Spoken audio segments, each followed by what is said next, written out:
What's up, friend, and welcome back to another video on the MTG Arena YouTube channel. My name is Ashlizzlle, and today we're going to have a look at the Temur Ferocious deck list that ended up getting top 8 in the most recent MTG Arena Championship 9 in a field full of Izzet Cauldron deck lists. So this surely is a special deck, and on top of all that, it's also one of the most popular decks on Arena right now, and one of the highest win rate decks in best of 3 as well. So an incredibly cool deck list, and so much fun to play as well.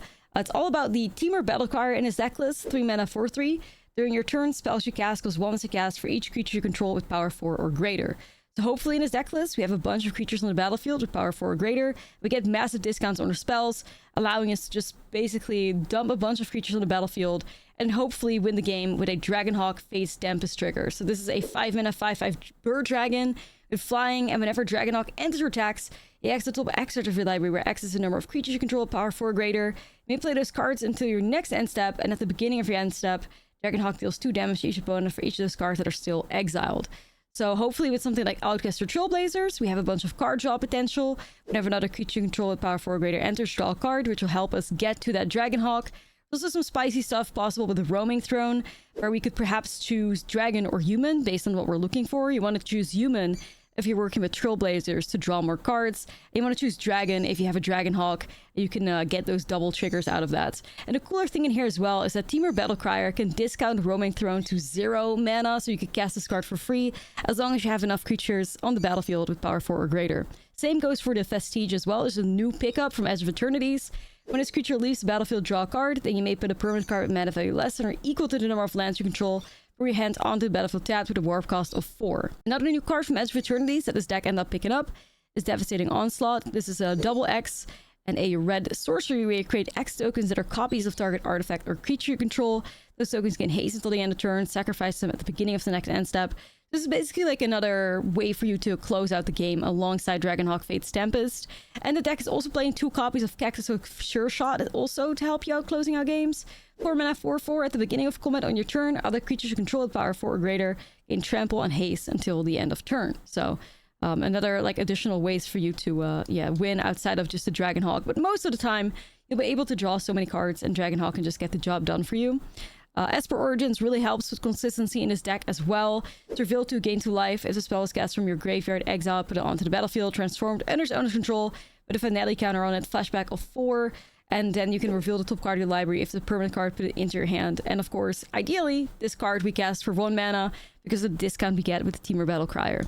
So interaction in the deck, we have some raids and a bounce off, not too much, because this deck is kind of just focused on itself more so than anything, which is a pretty good strategy in Standard nowadays. If you can combo faster than your opponent can combo off, it usually puts you in a spot where you can just win. And this deck absolutely follows those rules. But it does have a really spicy sideboard here as well, with a ton more interaction if that's what you're looking for. So a bit more of an all-in strategy in game 1, and then the sideboard gives you some more options here. Got some board wipes in the form of Fire Magic, Graveyard Hated in the form of Ghost Vacuums, a little bit counter magic with the Disdainful Stroke and Negate, and 2 copies of Spectral Denial. We got a Ugin Eye of the Storms at the top, and 2 as a little bit of a value card. Surak, when your opponent's playing a lot of interaction. Scrap Shooters is basically our choice of enchantment or artifact hate. And Torture Towers, more interaction. And the Dissection Tools can also be really spicy against more aggressive deck lists, because it's a card we can eventually cast, hopefully with a good discount, and get a creature with lifelink and death touch, which is pretty nice. So that's kind of what's going on here. One of the cooler things about this deck as well, definitely most appealing things, is that the mana is so good because we have access to 2 Shocklands, Stomping Ground, and also Breeding Pool, which is great. And then you also have Starting Town on top of that, so the mana in this deck list is really sweet. So yeah, with that being said, let us dive right into the gameplay here. But of course, don't forget to subscribe to the Arena channel. There's a bunch of other fantastic creators on here that make great videos, and you should definitely check those out. And yeah, with that being said, thank you, Bo3, for allowing me to make another video, and let's dive right into it. All right, here we go. We're on the play. We love to see it. This is a good hand. I like it. Let's go. Letter Elves especially is just really great always on turn 1. You can never go wrong with that card. Let's get that started, and then the next turn we're going to see if we can plot the Trailblazer. If the Llanowar Elf survives, of course. Ooh, wait, Lumbering Worldwagon is also really good, though. Ooh, I may go for Worldwagon instead here, because it thins the deck out, which is really nice. We could also use the Trailblazer to, crew it as well. Let's get some red mana up in here. We do need double red at some point for the Dragonhawk, which the Trailblazer can help with. As when it enters, you also make 1 mana of any color, so that does help. Okay. Yeah, probably just gonna go Trailblazer, I guess. I could hold a bounce off if I want to do that, which is okay. We'll go like this. Yeah, I think there's normally an angle where you could wait, but I want to get the wagon value at this point. Also, we are against, what is it, Band, I believe? So, this doesn't really matter. Mountain or Forest, so we could just play this one. Let's go ahead and crew that to see if we can attack with this. And then next turn, we could set up a Dragonhawk and already, you know, put ourselves in a good spot, so... Here we go. Gonna find something. Go for more red, I guess. That's okay. Alright. We're just gonna pass. See what they're gonna do. Star charts? Maybe it's like band control or something? Could be. Don't really see too many band decks in standard anyway nowadays. Okay, they are enabled. Okay.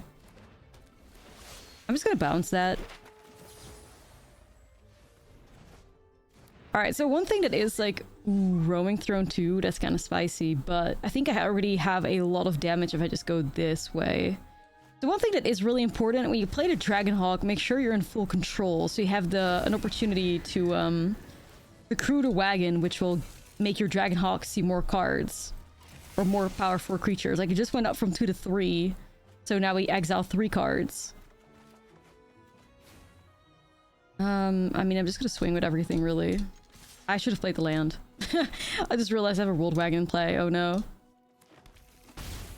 Fortunately, it doesn't matter, but I should have played this land out for another point of damage. And we can just pass a turn. The Dragonhawk will burn up for 6, and we're good to go. Should play the land. Should have played the land. Oh well. Either way, we were so fast, I don't even know what our opponent's playing. Outside of seeing Consult the Star Charts and Sentinel, which is a little bit unusual. Doesn't really tell me much. Bent colors? Doesn't really... I mean, I don't know. I was gonna say, it doesn't really feel like we need a Braid, but it could still be like a Kona deck, you know? I have seen Kona decks in bent colors before. But we could also just be overthinking it. Like, I don't know, it's hard. Counter spells are an option, like Disdainful Strokes. I guess Spectral Denial is never bad in here. Just to be safe. Don't know if I need Bounce Off. We'll keep the Braids to be sure. And, maybe we'll get rid of one Cactus Folk Sure Shot here. I could see Surak too. I'll probably have a heavy interaction. Maybe get rid of one of these right here. I kind of want to keep the Braids just to be sure. I don't really know though, but this is going to be a bit of a mystery. Could be that we want Scrap Shooters as well. I don't know. But let's just do it.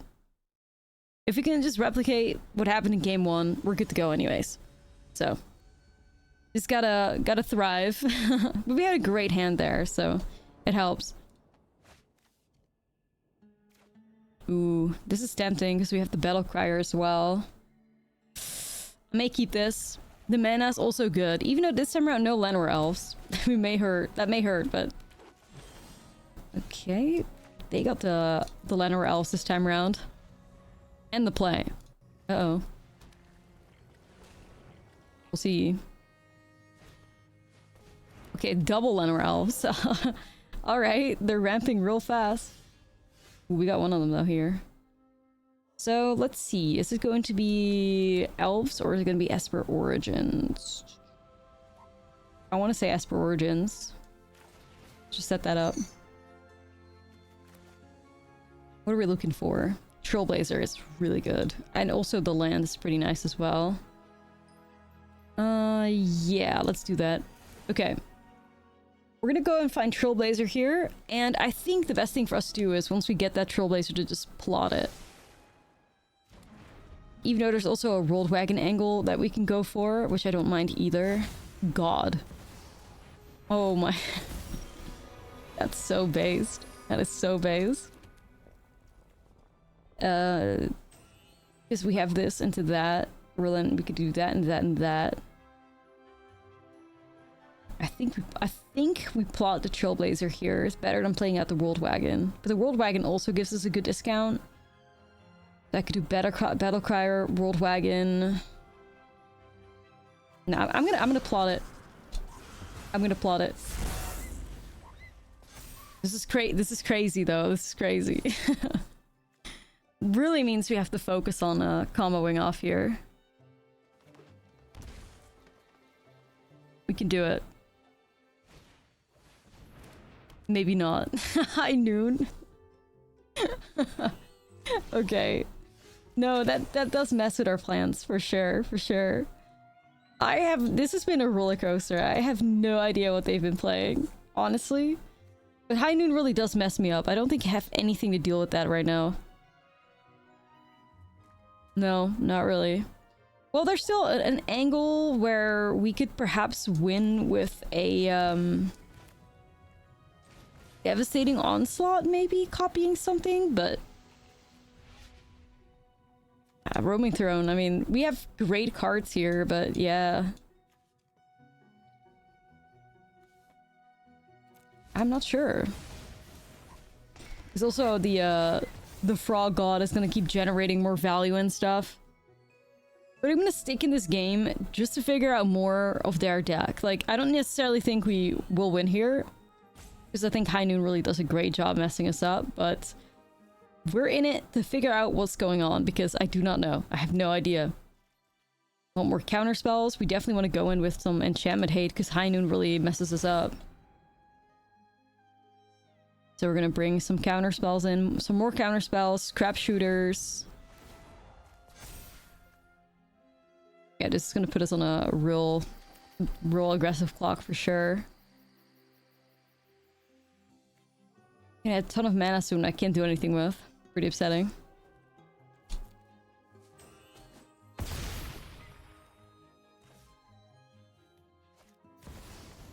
Overlord, okay. Yeah, we're not really gonna get anything out of this, so we see a lot of enchantments here. I just dragon to try and set up something. I don't think it matters though. Okay. Maybe it's just like a bend value pile. Not really giving Yuna either or something. Like, it could be Yuna, but there's not really enough self-mill. Our Druid's Charm? What?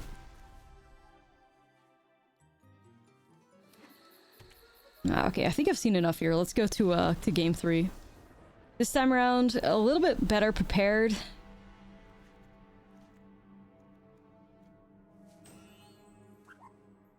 That is so strange. I think I may want Ugin in here.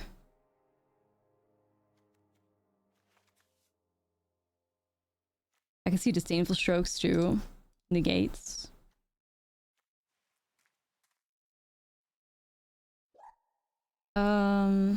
Let's see. That's okay, I think.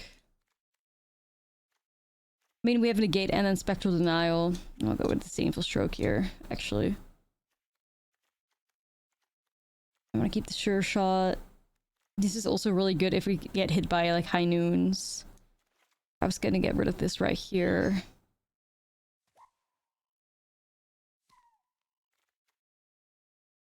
That's so strange.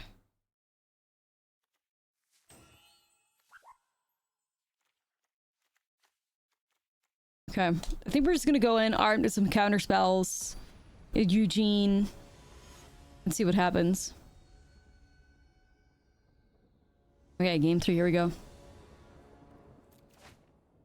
It's a weird one, this one, but not bad. Not too bad.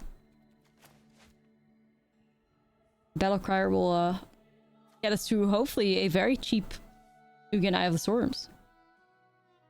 That'd be great.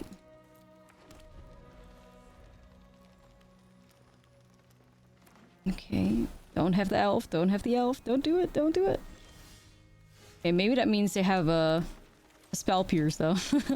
I don't know, they did chalk that in. Ooh, no. Roaming Throne is good. But I'm kind of looking for either a Trailblazer or a Dragonhawk interaction. Do I need this? Blue mana I can get with a wagon. I think we toss it.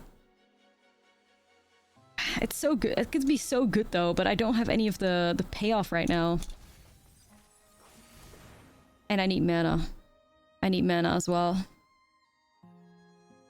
Tough choice. Because it really also depends, like, what are we top decking soon? Oh, they shocked at the cast Opt? Interesting. I also don't even know what Opt and, like, Sapsunin have in common, but I don't know. It's a mystery. Bristly Bill? What? Okay.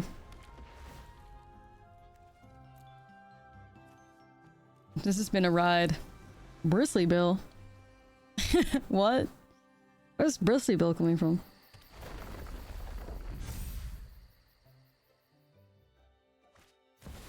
Okay. Sure, I see synergy there. I see. I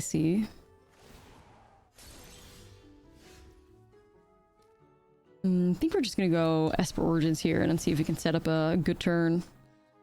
Second Dragonhawk. Ooh, tempting. I'm probably gonna keep that actually.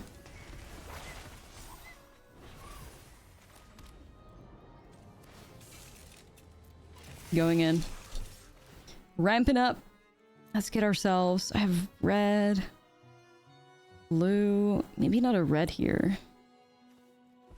I do have 2 Dragonhawks. Okay. I think we're doing a pretty good job racing them right now. This is also going to give us 2 mana. Could be a Eugene angle too. I don't know. But I think the Dragonhawks can already do a lot. But it all depends on what we're going to play. If we're going to tap out, we should be good to go to just win. But... Bristly Bill?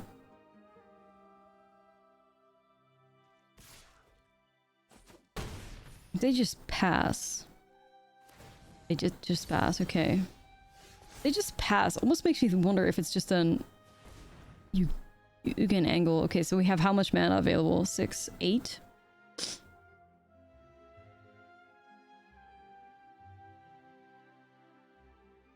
Like, are we gonna get hit by counter magic?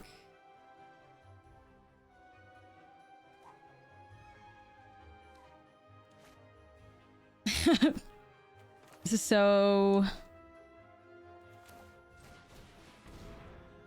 Alright, let's try Temur Battlecrier here. Okay, succeed. Is it gonna get removed? Is my wagon getting removed? Okay, my wagon's getting removed.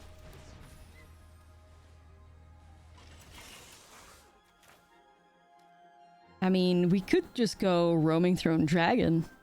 Maybe.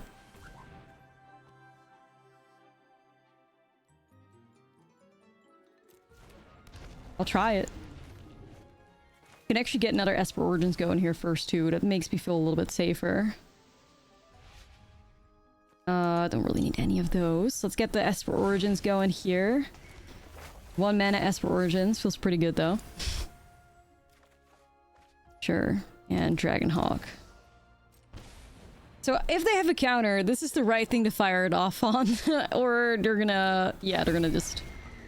So this is representing 20 damage right now. They can't stop that. they can't stop that. Nope. And that is the Temur Battlecrier combo right there. Yeah, nope. Okay. Still kind of confused by what they're playing, but ultimately this is just such a... I wouldn't necessarily call it a solitary deck list, but it really does focus on itself a lot, and you can just ignore what they're doing and deal 20 damage to them. It's that easy. Alright, game number 2, let's see. Very very hard to say no to a Llanowar Elves on one, no matter what happens. I need some blue mana up in here, but yeah, we're gonna keep that. Yeah, it's just a bad habit of mine. I see a Llanowar Elves on one, I tend to keep it. Like, things will sort themselves out at some point. Okay, that's nice. But it appears we are playing is that Cauldron. Okay. We just have to channel the top 8 energy of this deck list in a field full of VV Cauldrons. There goes my Battle Crier. Feels bad. Okay, I got another one. We're good, we're good.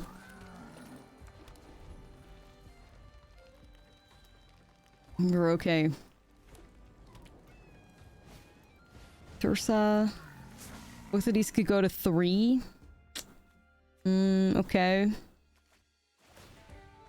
And Vivi discarded, I see.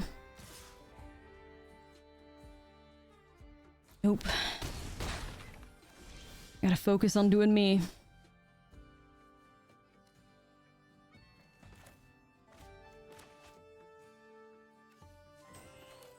I want to make sure that I hold bounce off open though. Make sure that that taps right. Is it gonna tap it right now? Nope, still not. Okay.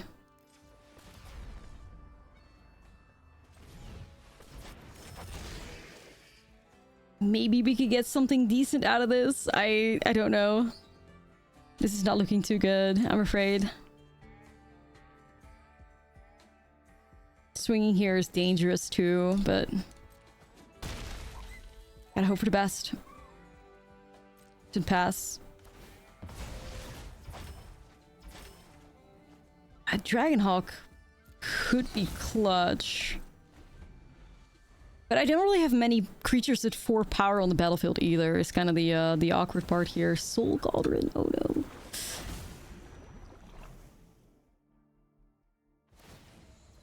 Oh, this is tricky. Makes me want to bounce the shark. But it's hard, right? Because you bounce Tursa and then the shark pays for it. I mean,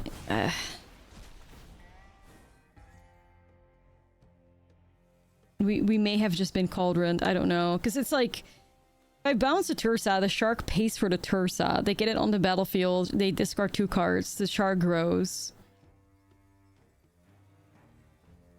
I don't really have a choice. It's just bad. It's just bad. But at least if they want to play Tursa, then they have to activate Vivi, I guess. So, or the Vivi ability.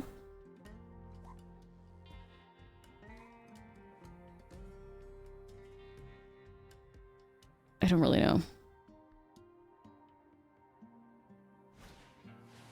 Right, so they just activated that. Now they can discard 2 new cards. So maybe we live at 1? I don't know. No. No, we don't. Alright, I mean, maybe it was too risky swinging with the Battle Crier, but at the same time, if that Battle Crier is gone, we don't win the game anyways, right? If that Battle Crier is gone, we don't win no matter what happens, so, yeah. Okay, scrap shooters.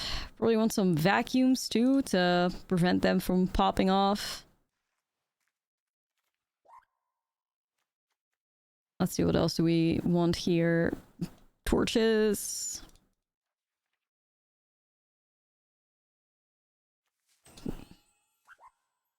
So tempted to just keep the Llanowar Elf, so... Yeah, you do need to deal with their stuff. But we don't really have too many ways to bargain, and you really do need to bargain in this matchup, so... Not the most ideal thing. This may just be good enough, and we just gotta hope for the best. You definitely don't want to overboard with this deck list, you know? You definitely do not want to overboard here, because then, before you know it, you just play a deck that's too slow. Or does not have the right pieces anymore consistently. That is a 1-lander. Tough. That's also not really good. This is way too expensive. I guess you got a scrap shooter, but... It may just have to be a keep, because mulling to 5 seems even worse. but not really what we're looking for. We're missing some key pieces here. Like in this deck, ideally you're always working with either a battle crier or like one of the outcaster trailblazers. This hand kind of has none of that. Okay, maybe saved, maybe saved, maybe saved.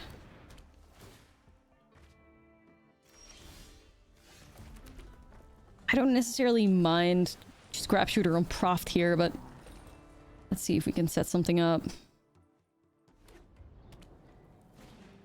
Pure Light Shatter, yup. Into discard VV? Yup. Uh-oh.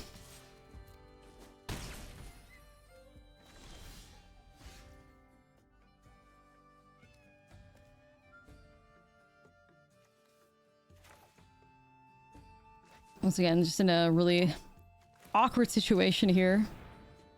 Yeah, I'm just gonna put this on Dragon and hope for the best. I don't know.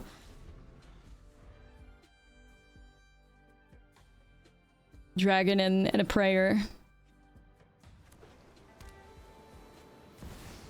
Oh man, I mean, I can't really do much here. They just keep having it. Nope. They just keep having it. And then the Steamcore Scholar turns into a new VV.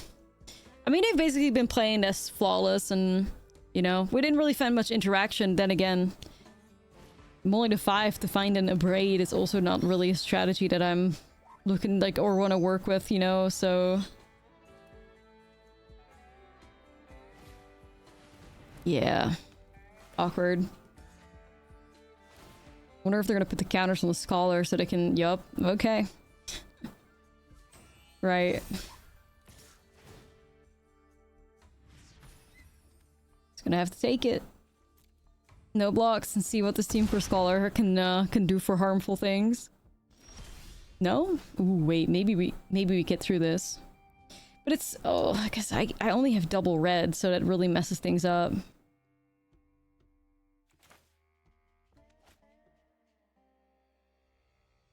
It really messes things up. Because else I could go this and then into that, but obviously...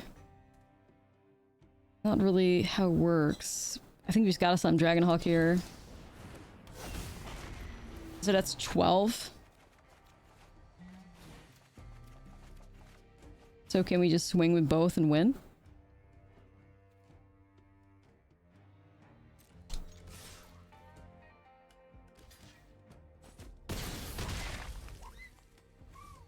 Okay, well, I'm not really sure how we got away with that, but... okay. Alright. See, that's what I mean. They're playing Solitaire, we gotta play Solitaire, like... it's just a way to get through it, I guess. What a mess. May go out of the line where else on the draw and into some interaction, because I'm gonna need it. Just... okay. Alright, we'll go again. This time around, we just have to be a lot safer here. Oh, I can't believe we got through that, but okay, we'll take it, you know? This looks fine. Ghost Vacuum will at least help us out a good amount. Also, the Esper Origins is nice here. Trailblazer can get us to some red mana if that's what we're looking for. I'm at least glad that, like, at least in game 1, I was so torn also thinking about, like, Scrap Shooter on, like, Proft's memory, because obviously that card is so good. But I was like, if I just develop my own board, surely that's the better thing to do, and it ended up working out at least, so... Mountain or Forest, okay. Developing was, definitely the right call. I want both, kinda. Well, I technically need more red mana, so I could be a bit greedier. I also need to hit my land drops, of course, so... because this provides red, but I could put it on human. Maybe okay. I'll keep both. But I, like, once again, don't really have a whole lot of interaction here, but it may be okay. Because they don't really have the Proft set up. They had a pretty much like a slower start here, so... We'll see how that plays out.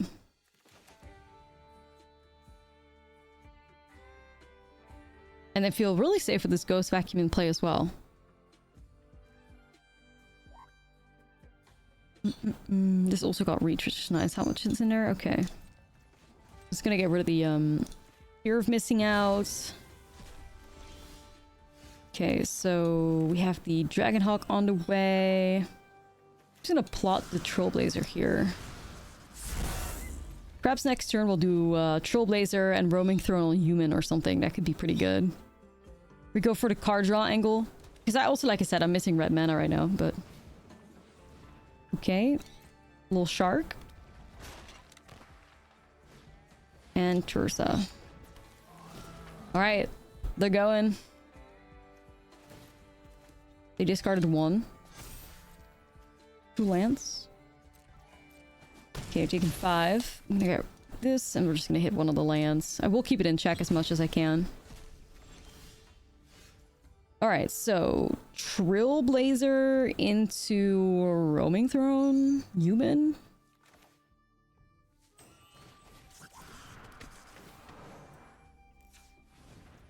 There's also Cactus Folk, Sure Shot, Esper Origins, but this is, I think, just the right move. Human, so we get double to draw. Okay.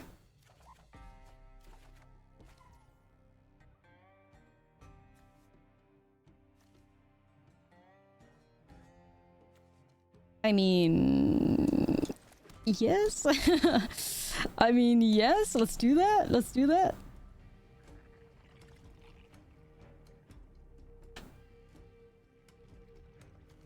Perhaps it can be clutch.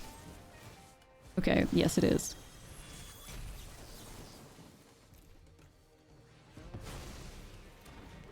Good draw. Very good draw. Okay, we're gonna take 2 there. See if we can exile Braid. Ooh, look at that, look at that. We got some red mana here. This got reach as well.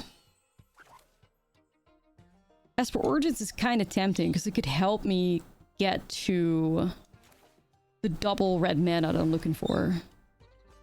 Okay, so a new Trailblazer is also good because that also provides red mana. Okay, look at that. Boom. We're gonna draw some cards. Another Roaming Throne. Another Vacuum. Just gonna go here. Alright, so I think if we get the mana from the Esper Origins and we have the Trailblazer, we should be able to get to the Dragonhawk. Surely. Okay, they are very determined to get rid of that Roaming Throne, which is completely understandable. But I have another one. If only I had a Battle Crier, then I could have popped off even more, but that's okay. We're still doing a good job defending. Like, they're only really attacking with the Scholar, so that buys me a lot of time as well. So let's get rid of the instant here. Okay, we also got more red anyways. Great. So how much mana do we have? 3, 5, 7. I can get to 8 mana. It's really close to setting up a Roaming Throne as well.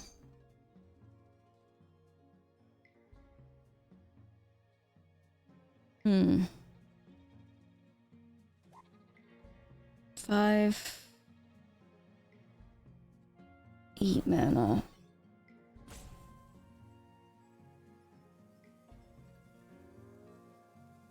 Interesting. I wonder if I just set up another Roaming Throne on Dragon here. I mean, this is already dealing a ton of damage. I could go Trailblazer and a Dragonhawk, right? And that's a lot. But I'm kind of looking for the one-shot, one kill here. Or is that just greedy? Do I just go for it?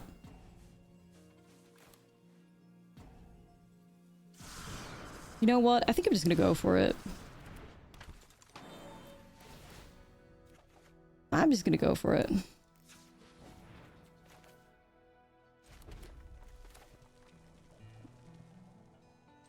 Like, this is already dealing a ton of damage anyway. Could always set up a Roaming Throne again later. A lot of roaming thrones. May as well play this Ghost Vacuum out here. I'm gonna pass. Gator 12. Hopefully I don't come to regret this, but I also like that it's a blocker in the air. Like, they do have counter magic and all that stuff themselves, so I don't know. Sure Shot gives me some room, I think, too. And we also get the trigger here, +2/+2 and trample. So let's see. Ooh. I'm just gonna deny that immediately. Get out of here, Vivi. Get out of here, Vivi. Easy exile. I wonder if they're gonna go Winter Night Stories, but then I have to tap something, which works out for us. Okay. We don't mind that. Even though we had an I had an opportunity to exile there, I didn't take it because you go ahead and tap your creature, I guess.